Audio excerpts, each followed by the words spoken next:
By now, they can be more than just friends.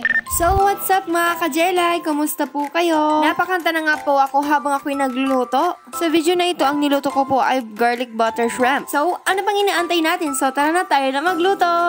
Shout out nga po pala kay Ate Kenche. Inspired po kayo maaga pong nagising. Buti na lang pala at hindi lubat ang aking cellphone kaya dali-dali kong na-videoan si ate. Mahaba din pala ang buhok ng ating hipon dahil sa nakakiratin ho ito.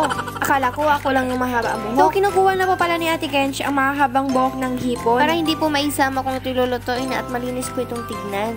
Nagmamadali nga po pala si Ate Kench na linisin yan. May flight na po pala si ate papuntang Canada, Philippines summer.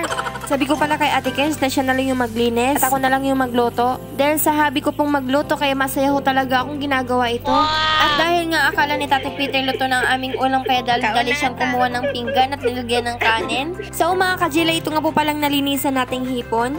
Ito ang mga sangkap na gagamitin natin: tomato paste, mantika, oyster sauce, magic nor. Meron ho tayong luya, sibuyas, bawang, onion string, at saka margarine, at paminta, at Sprite. Para sa mga nagtatanong bakit may Sprite, so gagamitin ko po siya pang marinate para po manamis-namis yung hipon na lulutuin natin. So ibababad lang po natin siya mga 20 minutes. Habang minamarinate ang hipon, naisalin ko na po palang kawali. Inantay ko lamang to hanggang sito yung minute. At dahil sa mainit na nga, kaya nailagay ko lang mantika. Una natin gagawin, gigisayin na muna ho natin ang hipon na ating minarinate. Nailagay ko na po pala ang bawang. Naisunod ko na nga ay ang luya. Iginisa ko na ho muna ito at inantay ko itong hanggang magkulay brown. Saka ho natin nilalagay ang ating hipon na minarinate. At dahil ho nagkulay brown na, kaya nailagay ko na ho ang hipon na minarinate natin. Nilagay ko na nga lahat ang hipon sa kawali natin. At pagkatapos ay naigisa ko na nga ito. Kailangan muna natin siya pakulan at gisahin natin siya para pumaluto ang ating hipon.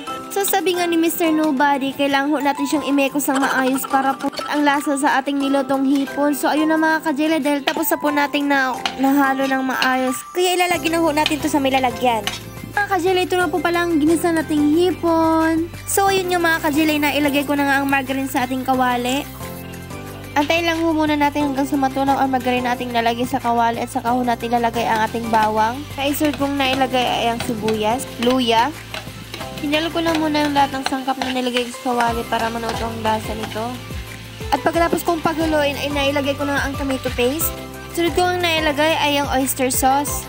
Pinaghalo ko muna lahat ng mga sangkap na nilagay ko sa may kawali at nailagay ko na ang Sprite. Pagkatapos ay inalo-halo ko po ito. Kailangan kasi natin haluin para lumitaw ang lasa. Saka ko naman nailagay ang paminta. Dinamihan ko na nga pala paglagay ng paminta. Masarap kasi ito pag medyo spicy. Pinakulaan ko muna ho ito bago nailagay ang nor at saka magic. Hinalo ko nga pala ito hanggang sa matunaw ang nor na inalagay natin sa may sauce natin. Nilagyan ko na din pala ng kaunting tubig. Masarap kasi ito pag medyo masabaw-sabaw. So mga kajil, dahil okay na ho ang ating sauce, kaya pwede na ho natin ilagay ang ating ginisang hipon. Hinalo ko lamang ho ito ng mabilisan dahil nakakita po sa mga mata ng aking mga kasama dito ay nagugutom na po. Dahil sa tapos ko na itong napukuluan, kaya nailagay ko na po ang onion string. At dahil nga tapos ko lang nailagay ang onion string, at dahil nga natatakam si tatay, nanghihinay ito sa akin ng 2 hipon. Sabi ko nga kang tatay, mag-hi ka muna mga kajelay. Mga kajelay! So mga kajela, ito na po ang ating nilutong garlic butter shrimp. At dahil sa luto na, ilalagay na ho natin to sa may mangkok. Sana po nag-enjoy kayo sa panonood. Inaasahan ko pong manonood kayo sa susunod na video. Sa mga taong gusto magpa-shoutout at mag-request kung anong lutong gusto nyong lutuin ko, mag-comment lang po kayo. Yung kaya ko lang pong lutuin. So thank you for watching mga kajelay. Sa susunod pong video.